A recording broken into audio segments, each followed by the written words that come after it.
오늘 우리에게 주신 하나님 말씀은 사도행전 10장 39절부터 43절까지 말씀입니다. 한 목소리로 읽겠습니다. 우리는 유대인의 땅과 예루살렘에서 그가 행하신 모든 일의 증인이라.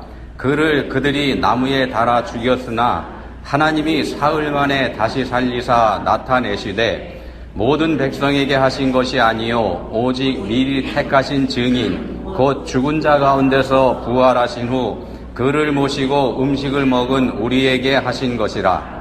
우리에게 명하사 백성에게 전도하되 하나님이 살아있는 자와 죽은 자의 재판장으로 정하신 자가 곧 이 사람인 것을 증언하게 하셨고 그에 대하여 모든 선지자도 증언하되 그를 믿는 사람들이 다 그의 이름을 힘입어 죄사함을 받는다 하였느니라. 아멘. 예, 어떤 인터넷 카페에 올라온 이야기 하나 먼저 소개해드립니다. 프린스턴 신학교에서 교수로 섬기는 어떤 분이 어느 날 꿈을 꿨답니다. 꿈을 꿨는데 사람들이 길게 줄을 서 있고 이 교수님도 이제 그 줄 안에 이제 들어가 있고요. 가만히 보니까 그 줄이 하늘의 새 예루살렘 성으로 들어가는 그런 줄이더랍니다. 하늘나라 들어가는 그런 줄입니다. 예, 천사들이 한 사람 한 사람 자격 심사를 하고 있더랍니다. 이 교수님 차례가 돼가지고 앞으로 갔는데 천사가 이 교수님한테 이렇게 물어보더랍니다. 찬송가 중에 요런 노래 있지? 어디 그거 한번 불러보시게. 이 교수님은 늘 책하고 씨름하면서요 신학생들을 가르치기만 했었죠. 그러니까 찬송가를 부르긴 했지만 우물우물 몇 소절 부르다가 이제 말아버렸습니다. 가사가 이제 분명하지 않았던 거죠. 분명히 아는 찬송가인데 혼자 부르려니까 이 가사가 생각이 제대로 안 났던 겁니다. 천사가 그 교수님을 보고 버럭 소리를 지르더랍니다. 이 사람 정말 형편없는 신자로구만. 찬송가도 제대로 부르지 못하면서 어떻게 천국에 들어가겠다는 거야? 이 천사가 큰 소리로 호통을 치는 바람에 깜짝 놀라서 깨서 가슴을 쓸어내렸다. 그 얘기입니다. 네. 여러분들 찬송 많이 듣고 많이 부르시기 바랍니다. 혹시 이런 일이 생길지 모르니까. 예. 찬송이 곧 기도입니다. 곡조 있는 기도죠. 곡조 있는 기도. 그러면 성경은 어떨까요? 성경 말씀도 기도입니다. 혹시 여러분들 기도가 잘 안 되시거나 기도가 어렵거나 그러신 분들 찬송을 부르시거나 성경을 소리내서 읽는 것, 이것도 기도의 방법입니다. 자, 기도, 그리스도인의 호흡이죠. 호흡하지 않으면 살 수 없습니다. 기도가 그리스도인의 호흡입니다. 자, 기도하시든지 찬송 듣고 찬송 부르시든지 성경 말씀하고 함께 하시든지 뭔가는 해야 되지 않겠습니까? 그죠? 이도 저도 이 중에 아무것도 하지 않으면 그러면 어떻게 될까요? 오늘 우리 주님께서 부활하신 부활절입니다. 십자가에서 우리를 대신해서 죽으신 우리 예수님께서 사흘째 되는 날 새벽에 부활하셨습니다. 우리 대신 죽으신 주님께서 다시 살아나신 거기 때문에 그분과 함께 죽는 우리도 함께 부활한다. 이런 의미가 이 부활절에 들어가 있습니다. 그분과 함께 죽는 우리도 함께 부활합니다. 기독교 부활의 종교입니다. 부활이 없다면 기독교 없습니다. 예수님께서 좋은 말씀 많이 가르쳐 주셨죠. 예수님께서 가르쳐 주신 도덕, 윤리. 그러니까 세상 사람들도 그 말씀을 좋아하는 사람들 꽤 많이 있습니다. 믿진 않아도요. 이게 참 좋은 말씀이다. 이렇게 인정을 하는 세상 사람들 그런 것들이 많이 있습니다만 그것만 있다 그러면 기독교는 존재 의미가 없습니다. 도덕적인 종교, 윤리적인 종교, 철학적인 종교는 될지언정 기독교는 될 수 없다는 겁니다. 기독교는 아닙니다. 기독교 생명의 종교입니다. 죽은 자가 살아나는 종교고 죽은 지 오래돼서 바짝 말라 비틀어진 뼈에 살이 붙고 힘줄이 붙고 생기가 돌아서 살아나게 하는 종교입니다. 자, 그런 면에서 기독교는 종교가 아니다 이렇게 말하기도 합니다. 세상에서 말하는 종교하고는 근본이 다르기 때문이죠. 그렇게 보면 기독교는 종교가 아닙니다. 그냥 종교가 아닙니다. 자, 피할 수 없는 죽음. 우리 인간으로서는 피할 수 없는 죽음을 생각하는 게 인생의 지혜입니다. 인생의 지혜가 거기에 있고 철학의 사명이 거기에 있죠. 죽음이 뭔지 밝히는 것. 자, 인생의 지혜, 철학, 죽음까지 생각합니다. 그렇지만 거기까지입니다. 죽음까지만 생각을 하죠. 더 나가지 못합니다. 종교가 조금 더 나가죠. 종교가 더 나가서 죽음 이후를 생각합니다. 기독교는 부활을 바라봅니다. 새로운 생명으로 나아가죠. 새로운 생명의 새 창조, 여기로 나가는 게 기독교입니다. 예수님의 부활이 우리한테 그걸 보증합니다. 본문 40절에서 말씀합니다. 하나님이 사흘 만에 다시 살리사 나타내시되, 다시 살리사 나타내시되, 이게 부활입니다. 부활이고 이게 기독교입니다. 자, 본문은요, 베드로가 고넬료의 집에서 행한 설교의 일부분입니다. 이 설교의 주제는 예수님의 부활입니다. 베드로가 고넬료 집에서 행한 설교, 주제가 예수님의 부활입니다. 십자가에 달려 돌아가셨다가 사흘 만에 다시 살아나신 예수님을 베드로가 증거하고 있습니다. 다시 살아나신 예수님을 베드로 자신만 아니라 여러 사람이 뵙고 함께 식사도 했다. 그렇기 때문에 이거 환상이 아니라는 겁니다. 그 말씀을 베드로가 지금 전하고 있습니다. 베드로의 설교는 그게 전부입니다. 고넬료 집에서 행한 설교, 그게 다입니다. 다른 내용 없습니다. 기독교는 예수님의 부활 이외에 다른 게 없다는 뜻입니다. 예수님의 부활이 기독교의 전부인 셈입니다. 자, 세상에 믿지 않는 사람들은요, 요즘이 어떤 때인데 그런 허황된 말을 하느냐, 이렇게 얘기를 하죠.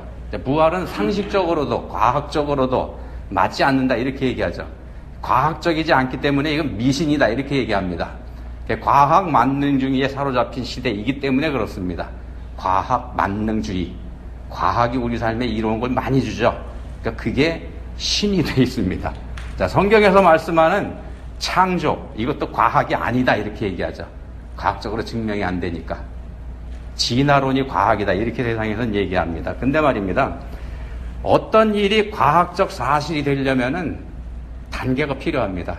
과학적 사실이 되려면 단계가 필요한데 분석하고 검증하는 단계가 반드시 필요합니다. 분석하고 검증하는 거. 이런 순서입니다. 예를 들면 어떤 현상이 있으면 먼저 관찰합니다. 탐색하죠. 탐색. 그리고 그걸 서술합니다. 어떤 일이 일어났더라. 그거를 서술을 합니다. 그리고 그게 왜 일어났는지 설명을 합니다. 분석을 하는 거죠. 인과관계를 밝힙니다. 뭐 때문에 이 일이 일어났다. 그리고 그게 다 밝혀지고 그게 뭐 때문에 일어났다는 게 입증이 되면은 그러면은 예측이 가능해집니다. 뭐 때문에 일어났으니까 이게 없으면 안 일어나죠. 이걸 바꾸면 이렇게 일어날 거고 예측이 가능하고 통제도 가능하다는 겁니다. 이게 과학입니다. 자, 전기를 예를 들면은 전기의 존재, 옛날 사람들은 몰랐습니다. 전기가 없었던 거 아닌데 존재를 몰랐습니다. 근데 하늘에 번개가 있고 우리 몸에서는 정전기가 일어나고 그러죠.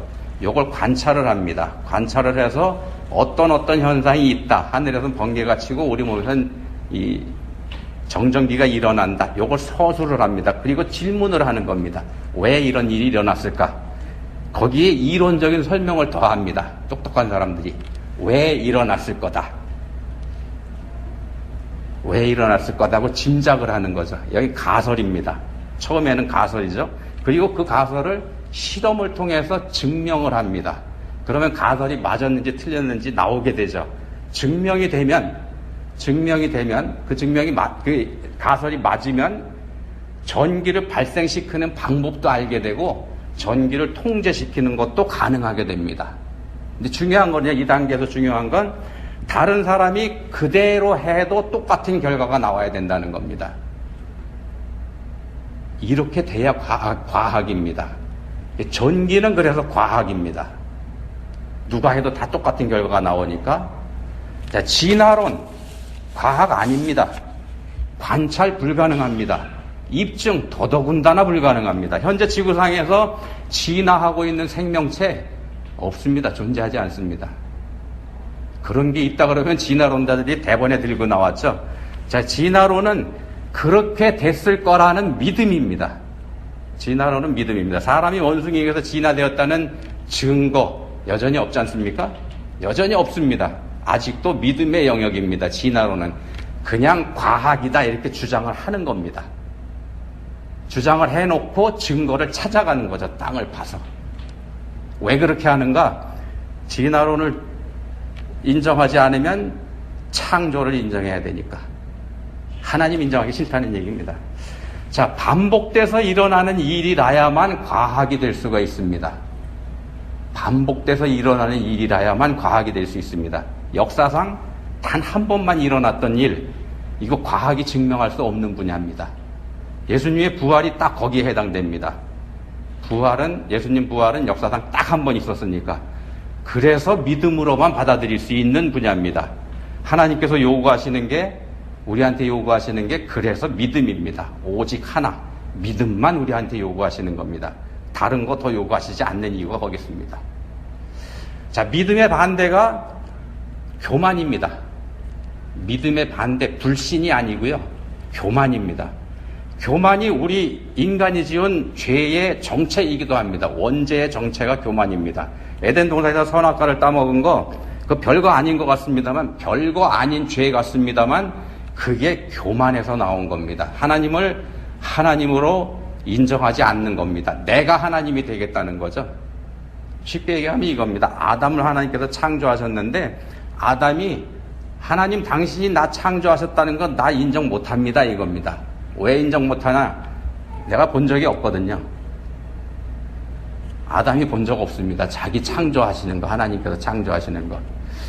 하와가 탄생하는 거 아담이 봤을까요? 못 봤습니다. 한잠 자고 일어나니까 하와가 나타났죠. 얘가 우연히 생긴 애인지 뭔지 어떻게 압니까? 그게 사람들의 교만입니다. 유명한 신학자 중에 라인홀드 리버라는 사람이 있습니다. 엄청 유명한 사람인데 이분이 이런 말을 했습니다. 인간의 가장 큰 문제가 교만이다. 인간의 가장 큰 문제는 교만이다. 유명하지 않아도 할 수 있는 말이긴 합니다만 어쨌건 엄청 유명한 신학자가 한 말입니다. 인간의 가장 큰 문제가 교만인데 이 교만이 여러 형체로 우리한테서 나타나죠. 대표적으로 꼽을 수 있는 게 정치적인 교만입니다. 예를 들어서 쉽게 설명드리면 이런 겁니다. 우리 한국 국민의 대략 30% 정도는요, 이제 물러가야 하는 정부가 참 잘했다 이렇게 생각을 합니다. 우리 대한민국 국민의 30% 정도는. 근데 비슷한 숫자의 사람들이 나라를 거의 말아먹었다 이렇게 생각합니다. 재밌는 거는요, 아직 출범하지도 않은 새 정부, 이 정부가 이미 실패했다라고 생각하는 사람들이 있습니다. 반대로 적어도 지금 정부보다는 100배는 날 거다 이렇게 단정을 한 사람들이 이미 있다는 겁니다. 지적 교만도 있습니다. 지적 교만은 어떤 거냐면은 한국을 지성하는 대표 이어령 교수, 이분이 예수님을 영접하고 나서 자신의 지적 교만을 고백했더랬습니다. 자신만이 아는 게 많았습니다. 이분 워낙 똑똑한 분이기 때문에 자신만이 아는 게 많았고 그게 자기 자신의 자부심이었는데 이거 알고 보니까 예수님 영접하고 나서 보니까 교만이더랍니다. 이분이 돌아가시기 전에 마지막 수업에서는 자신의 삶을 실패 이렇게 규정을 했습니다. 자신의 삶은 실패다. 이분은 유명한 문필가죠. 책을 많이 썼지 않습니까? 존경받는 교수님입니다. 또 장관까지 지냈던 분입니다. 그렇지만 그런 분이 나는 실패했다 이렇게 고백을 했다는 겁니다. 생을 마감하기 전에. 존경은 받았지만 사랑은 받지 못했다면서 겸손하게 살지 못했다고 그런 고백을 한 겁니다. 도덕적 교만도 있죠. 도덕적 교만. 이건 뭐냐면 다른 사람의 잘못을 지적하는 거죠. 너 그러면 안 돼. 그러는 거. 바리새인들이 그렇고요. 욥의 친구들도 그런 모습을 보여주지 않습니까? 근데 남의 잘못을 지적하는 건 너 그러면 안 돼. 저 사람 왜 저 지경이야. 이렇게 지적하는 거에는 그 밑바탕에는 나는 안 그렇다는 생각이 깔려 있습니다. 나는 안 그런데 쟤는 그렇다. 그런 생각이 거기 깔려 있는 거거든요. 근데 이 바리새인과 욥의 친구들, 이 사람들 경우에는 이 교만이 도덕적인 교만뿐만이 아니고 종교적인 교만이기도 합니다. 가장 위험한 게 종교적인 교만입니다. 예를 들면 이런 겁니다. 하나님 뜻이 분명하다. 우리가 신앙생활 하다 보면 그렇게 느껴지는 게 있습니다. 요거 이쪽 길 있는데 이쪽 길이 하나님 뜻이 분명해. 이런 확신이 들 때가 있습니다. 그때가 제일 위험하다는 겁니다. 제일 위험합니다. 그때가. 하나님을 온전히 알 수 없는 게 우리 인생의 한계이기 때문에 그렇습니다. 우리가 하나님을 온전하게 알 수가 없습니다. 오히려 하나님의 뜻이 어느 쪽인지 이쪽인지 분명하지 않을 때, 그래서 고민할 때 그때가 훨씬 안전하다는 겁니다. 왜냐하면 그때는 겸손해지기 때문에. 자, 신앙이 성숙해진다는 거는요, 외골수에서 벗어나는 거이기도 합니다. 자기 생각에서 벗어나는 거. 성경에서는 예수 그리스도 우리 주님을 머리로 표현을 하죠. 그리고 교회를 그분의 몸이라고 표현을 합니다. 고린도서에서 그렇게 말씀합니다. 자, 그러면은 교회가 머리 대신 우리 예수님의 몸이라 그러면은 교회를 구성하고 있는 우리 성도 한 사람 한 사람은 몸을 이루는 각각의 지체에 해당이 됩니다. 근데 지체는 다양합니다. 귀도 있고 눈도 있고 코도 있고 입도 있고 손도 있고 발도 있고 다 다릅니다. 모양이 다르죠. 역할이 다릅니다. 자, 근데 교만은 내가 더 낫고 내가 더 중요하다. 이렇게 생각하는 게 교만입니다. 다름을 우열로 바꾸는 거. 이게 교만입니다. 부활을 믿음으로 받아들이는 게 겸손이기 때문에 지금 말씀드리는 겁니다. 부활은 믿음으로 받아들일 수 있는 겁니다. 믿음으로 받아들이는 게 하나님 앞에 겸손입니다. 사람이 언제 겸손해질 수 있을까요? 어떤 경우에 사람이 무조건 겸손해질 수 있을까요? 자기 자신이 진짜 형편없을 때 겸손해질 수밖에 없죠. 예를 들어서 돈도 없고 배경도 없고 건강도 시원치 않고 아무것도 할 수 없을 때, 그럴 때 사람은 겸손해집니다만 그건 가짜죠. 진짜 겸손이 아닙니다. 겸손한 게 아니라 겸손당한 거일 뿐이죠. 그냥 자기 자존심을 누르고 있을 뿐입니다. 할 수 없어서. 그래서 정말로 형편없을 때 사람이 겸손해지는 그런 거 아닙니다. 성경적 관점에서 보면은 반대입니다. 성경적 관점에서는 반대입니다. 오히려 자기 자신이 정말로 대단한 존재라는 사실에 눈이 뜨일 때, 내가 정말 위대한 사람이다, 대단한 사람이다, 여기 눈이 뜨일 때 사람은 겸손해집니다. 자신이 천지를 창조하신 창조주 하나님의 자녀라는 믿음이 있을 때 그렇게 된단 말씀입니다. 거룩하신 하나님의 존귀한 자녀이기 때문에 천하보다 더 귀한 존재죠, 자기가. 그런 믿음이 있을 때 겸손해집니다. 그럴 때 결국 썩어 없어져 버릴 이 세상의 거, 그것 때문에 속상할 일 없습니다. 누가 나를 무시한들 그 뭐 대수겠습니까, 그게. 그런 것들 그래봐야 머지않아서 끝날 거고, 내가 들어갈 천국, 영원하고 거룩한 그 천국에다 비하면 아무것도 아닌데, 그러니까 사람이 겸손해질 수 있다는 말씀입니다. 자, 부활의 소망이란 게 그런 겁니다. 부활의 소망이 그렇게 겸손해지는 겁니다. 한시적이고 제한적인 이 세상 것에 매이지 않고 영원의 세계를 바라보는 겁니다. 우리 예수님의 부활이 우리한테 그 길을 열어주셨고, 우리한테 그 길을 보여주신 겁니다. 우리가 알지 못하던 세계에 눈을 뜨게 하신 거고, 그 세계가 우리한테 약속으로 보장되어 있다는 걸 우리가 깨닫게 해주신 겁니다. 그게 예수님의 부활입니다. 절대 변하지 않는 하나님의 약속이 우리한테 그 영광된 나라를 약속해 주셨다는 사실 말입니다. 부활하신 예수님께서 하늘로 올라가셔서 하나님 보좌 우편에 앉으셨습니다. 교회의 머리이신 예수님이 하늘 보좌에 앉으셨다는 거는요, 그분의 몸인 교회도 이미 거기에 있다는 말하고 똑같습니다. 왜 그러냐 하면 몸과 머리가 분리될 수는 없는 거니까. 자, 우리 믿는 사람의 천국행, 그래서 이미 확정이 돼 있다는 말씀입니다. 자, 교회는 예수님의 가르침으로 세워진 곳이 아닙니다.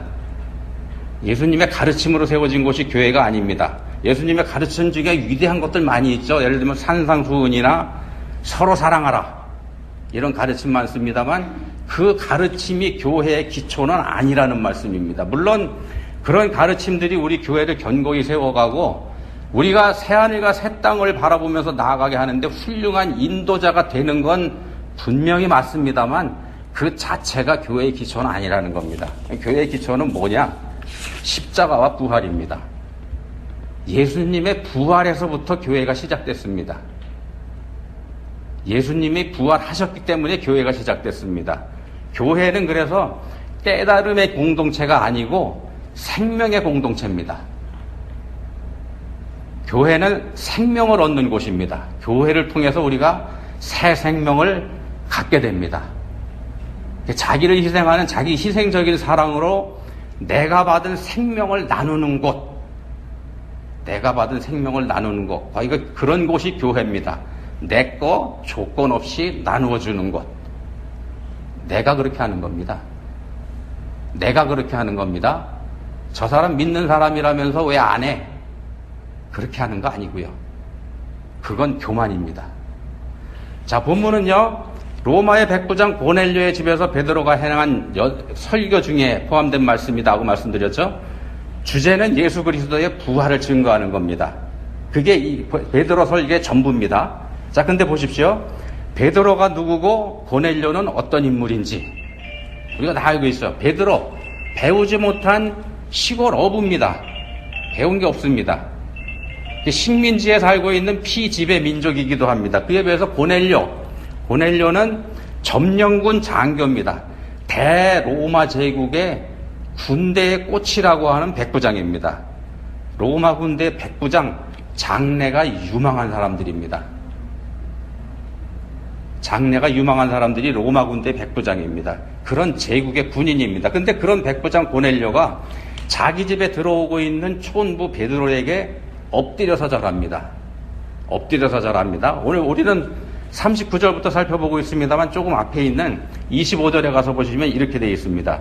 베드로가 들어올 때 고넬료가 맞아 발 앞에 엎드려 절하니. 발 앞에 엎드려 절하니. 고넬료가 베드로에게요. 엎드려 절했다. 이 말씀을 직역을 하면요. 원어를 직역을 하면 발에 입맞추다 그런 뜻입니다. 발에 입맞추다. 신에게 경배하는 자세를 말씀하는 겁니다. 고넬료는 베드로를 하나님 대리인으로 맞아들이는 겁니다. 아니 그냥 하나님으로 맞아들이는 겁니다. 베드로를. 33절에서 이렇게 고넬료가 고백을 합니다. 이제 우리는 주께서 당신에게 명하신 모든 것을 듣고자 하여 다 하나님 앞에 있나이다. 다 하나님 앞에 있나이다. 자, 부활을 소망하는 그리스도인, 부활의 믿음을 가진 그리스도인의 삶은 자신감이 넘쳐야 됩니다. 부활을 믿는 그리스도인의 삶에서는 자신감이 넘쳐나야 됩니다. 자만심이 아니라 자신감입니다. 나는 존귀하신 하나님의 소중한 자녀라는 자신감입니다. 요즘에는 이걸 자존감 이렇게도 표현을 합니다. 자, 하나님이 나를 위해서 대신 죽으셨고 그리고 죽음에서 부활하셔서 나도 장차 그렇게 부활할 거라는 믿음이 있을 때에 이런 자신감을 갖게 되는 겁니다. 근데 사탄은요, 우리가 스스로 좌절하도록 유혹합니다. 사탄은 우리가 좌절하라고 유혹합니다. 스스로 별 볼 일 없는 사람이고 가치 없는 사람이라고 생각하게 만듭니다. 그게 사탄이 하는 짓입니다. 그래서 교만해지도록 유혹합니다. 별 볼 일 없는 사람, 가치 없는 사람인데 교만해진다고 제가 말씀드렸습니다. 그렇게 생각해서 교만해지게 합니다. 왜 교만해지는가 하면요, 교만은 자신의 약점을 가리는 데서 나오는 겁니다. 심리학에서 그렇게 해석을 합니다. 자존감이 떨어지는 사람이 교만하다. 심리학에서 그렇게 분석을 합니다. 자기 자랑 많이 하는 사람은 감추고 있는 게 많다. 이렇게 분석을 합니다. 자, 그렇지만 우리를 대신해서 죽으신 우리 주님은 우리가 좌절하도록 방치해 두시는 분 아닙니다. 세상의 눈으로 보면 형편없는 제자들이지만 그 형편없는 제자들을 복음 전파의 중심 일꾼으로 사용하신 분이 우리 주님이십니다. 그 주님께서 우리도 그렇게 만드신다는 겁니다. 우리도 그렇게 만드십니다. 본문 41절 보시기 바랍니다. 부활하신 주님을 뵌 사람들 몇몇 사람뿐입니다. 세상의 모든 사람들이 다 본 거 아닙니다. 오직 미리 택하신 증인만 거기에 해당됩니다. 믿음은 모든 사람의 것이 아니다. 성경에서 이런 말씀하죠.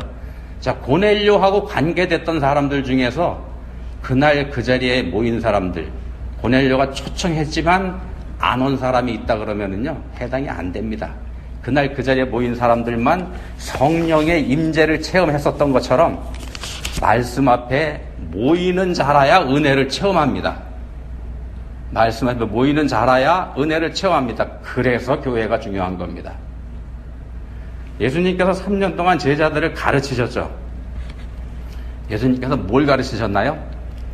어떻게 가르치셨나요? 예수님께서 제자들에게 뭘 가르치셨나? 이렇게 물으시면, 질문을 하면 여러분 뭐라고 대답하시겠습니까? 머리가 좀 복잡해지죠? 예수님께서 제자들에게 가르치고 깨닫게 하신 게 뭐냐면요, 본을 보이셨습니다. 본을 보이셨는데 무슨 본을 보였냐? 기도하는 본을 보이셨습니다. 예수님의 가르침의 핵심이 그겁니다. 기도하는 본을 보이신 거. 물론 말씀 많이 하셨기 때문에 우리는 그게 가르치신 거다 이렇게 생각하지만 제자들이 다 까먹었습니다. 다 까먹었죠. 나중에 성령 하나님께서 하나씩 생각나게 해주셨습니다만 다 까먹었고, 제자들이 배운 거 기도하는 본입니다. 사도행전에 보시면은 제자들 열심히 기도하지 않습니까? 봤기 때문입니다. 예수님 가르침의 핵심입니다. 그리고 예수님 말씀하셨습니다. 기도 외에 다른 것으로는 이런 종류가 나갈 수 없느니라. 기도 외엔 답이 없다는 겁니다. 무슨 뜻입니까? 그리스도인이 그리스도인으로 살 수 있는 유일한 방법, 기도뿐이라는 겁니다. 기도, 그리스도인의 호흡입니다. 하나님과 소통하는 통로고요. 그 기도가 그리스도인을 겸손하게 만듭니다. 부활의 소망은 기도를 통해서 우리 삶에서 그 실체가 드러나고, 기도 응답을 통해서 우리 삶에서 역사합니다. 여러분들 그러니까 쉬지 말고 기도하시기 바랍니다. 쉬지 않고 기도하시면 새 생명의 새 세상을 경험하실 수 있습니다. 기도하시겠습니다. 하나님 아버지, 우리 예수님께서 부활하셨습니다. 저희를 대신해서 십자가에 달려 죽으신 주님께서 다시 살아나셨습니다. 주님과 함께 십자가에 달릴 때 저희도 부활한다는 거 확증해 주셨습니다. 이젠 저희도 십자가의 주님과 더불어 죽게 해 주옵소서. 내가 죽어 다른 사람의 아름다움을 드러낼 수 있도록 하옵소서. 죽은 자만이 누리는 부활의 소망, 저희도 간직할 수 있게 해주시기 원합니다. 저희에게 은혜 주시기 원합니다. 예수님 이름으로 기도합니다. 아멘.